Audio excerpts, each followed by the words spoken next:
7th episode of Forks and Films. I'm your host, Jacqueline Strayer. Tonight, we're going to be watching the 2014 film, The Grand Budapest Hotel. And to accompany that, we're going to learn how to make a Hungarian goulash. Last week, we had a very different kind of film where we watched Home Alone and learned how to make a pizza. But tonight, we're going to learn how to make a totally different kind of dish. So, Chef Martin's going to take us through how to do that. And in a little bit, after we learn how to make it, we'll be coming back. I'll be telling you about this film and what's coming up next. See you soon. Hi, thanks Jacqueline, and here we are, week 7. It's going pretty quick. I didn't think we'd make it this far, but today we are doing goulash and pairing it with the really quirky film, Grand Budapest Hotel, came out in 2014. Really interesting. A lot of good characters and actors and actresses. You're going to enjoy that film. Goulash is more akin to a stew, traditional Hungarian dish. We are doing a simple version, dumbed down version of a goulash. And we're going to use ground beef. The classic Hungarian goulash uses shoulder meat or shank meat, a tougher, more worked muscle, and then it's stewed for a while and it kind of helps thicken the dish. I didn't want to get into that. This is a more family-friendly, easier rendition. So get your ingredients together. We're using ground beef tonight as the primary protein. You can use, to lighten it up, use a chicken. Ground chicken is always good, turkey is good, or make a vegetarian offering with tofu or substituting beans. Those things really work well. This is a real comfort food, more towards winter, fall, but it's still good and you can enjoy it now. So, get your saute pan nice and hot. I have a large sauce saute. You could use a larger pot. Add your olive oil in to the bottom. Let it, there you go. Just so you coat the bottom of the pan. I have my onion garlic together. I love that sizzle, really, really nice. And then we're going to put in the peppers. I use a spatula.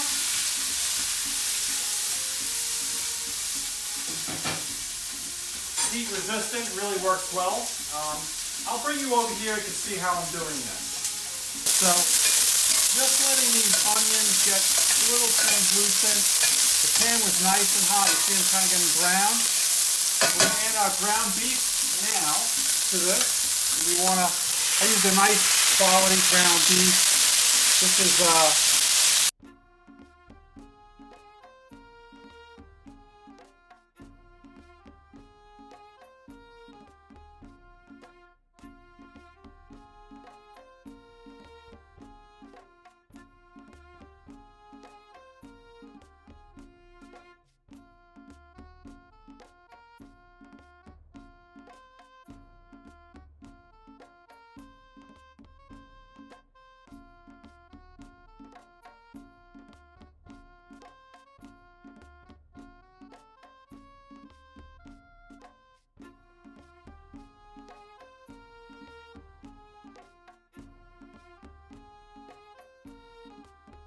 okay, so I browned it up, drained the excess fat. There's still going to be a little bit of liquid in there. Now we're going to add our spice. I combined everything, so we're just going to throw that in. Distribute equally. Fresh pepper, fresh tomatoes go in now. And we can put some marinara sauce. Marinara sauce is not in the traditional goulash recipes. It's more in the 20th century it started with the marinara. And I'm going to add our water to it. So this is all going to simmer.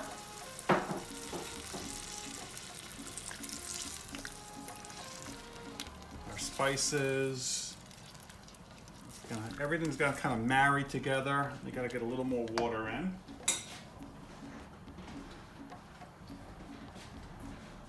So we bring this to a boil.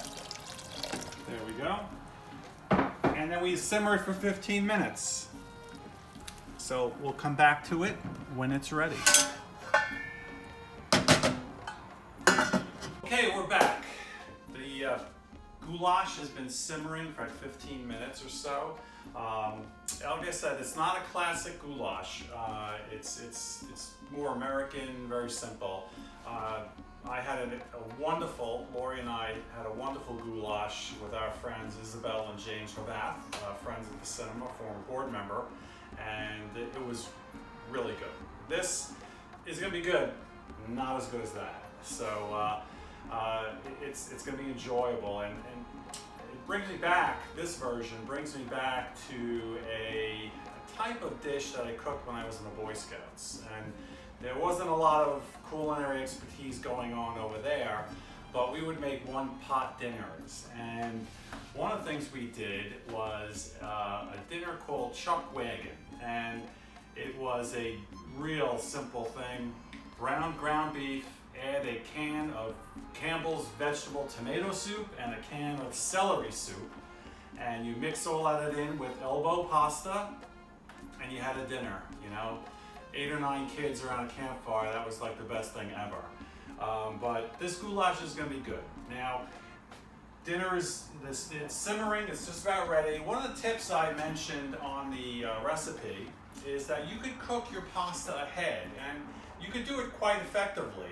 I did this so that you could see how it's done. And I'll begin it. It's elbow macaroni.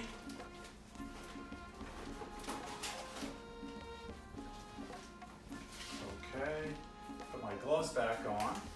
So I cooked it very, very al dente, very, very hard, almost, you have a strong bite, very much so.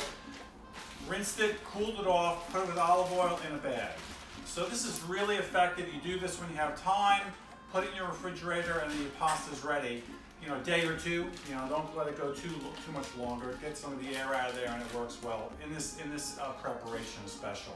So let's bring the camera around. So this has been simmering. Okay, you can see that now. The sauce and the flavors have married together. And what we're going to do is we're going to add the pasta in right with the sauce. Okay, this is cold, but it's okay. Okay, so the pasta goes right in. And then we just kind of mix it in. There's still a little liquid here, so that's good. What we want is now we're going to simmer this for another 15 minutes. So then the sauce gets absorbed into the pasta and it gets a little thicker. So let's come back in like 15 minutes or so. And you want that pasta to be hard still, a little firm going into doing this. Otherwise it's going to get too soft. So that's another reason why you don't want your pasta to be too cooked ahead in this method, because we're marrying it with the sauce and finishing it off. Great, let's come back in 15. Okay, here we go. So now the sauce and the pasta has been married together, simmering. Still see some of that liquid. Now it's kind of much less. Great. So what we're going to do now is we're going to plate this up and get ready for dinner.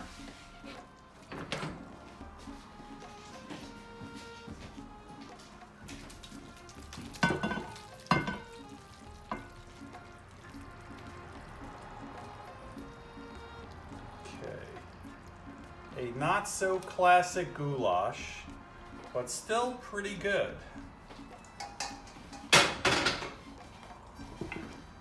It's a sizable meal. This does reheat really well, and what you can do is, sprinkle some cheese on that, let it melt on its own. Serve it with a little crusty Italian or French baguette. That's a really good dinner. So, Hungarian, not so much goulash, but still a good dish nonetheless. Enjoy the film. Again, this is our 7th episode. Next week will be our last one. We'll be doing fried green tomatoes. Can't wait for that. So let's have a good dinner, enjoy the film, and be safe. Thank you. Welcome back, everyone. Hope you had a great time making your Hungarian goulash. I'm sure Chef Martin told you that one of the most important ingredients of a great goulash is paprika. And this is my paprika that I'm using to make mine that I bought actually in Budapest. Budapest is a wonderful city that sits on the Danube River. And one side of the city is Buda, and the other side is Pest. And they're two very distinct sides of the city.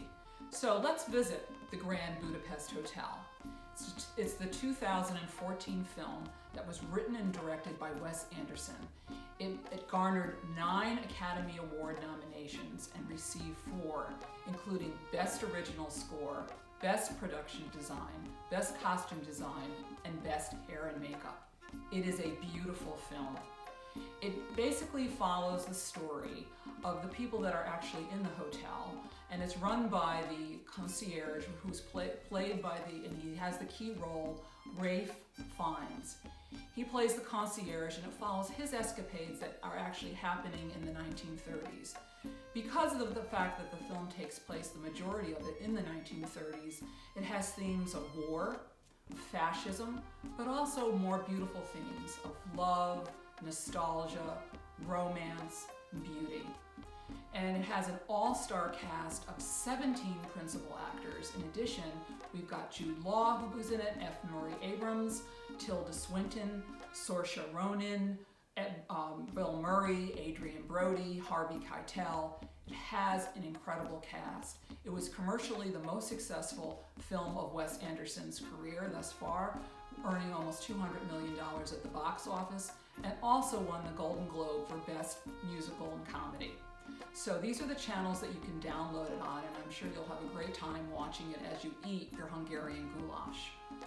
Next up, we're going to watch and come back to the United States to watch the film Fried Green Tomatoes that came out in 1991.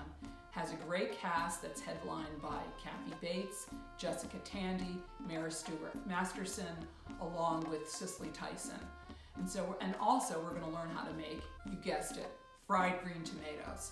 So you can download our film tonight on these channels, and don't forget to post your Hungarian goulash photos and videos to our social media channels, as well as any comments or questions or things that you'd like to share to our audience. So until then, we look forward to seeing you next week when we watch Fried Green Tomatoes. Have a great time watching Grand Budapest Hotel. And until then, from all of us at Team Forks and Films, have a great week, be safe, and be healthy.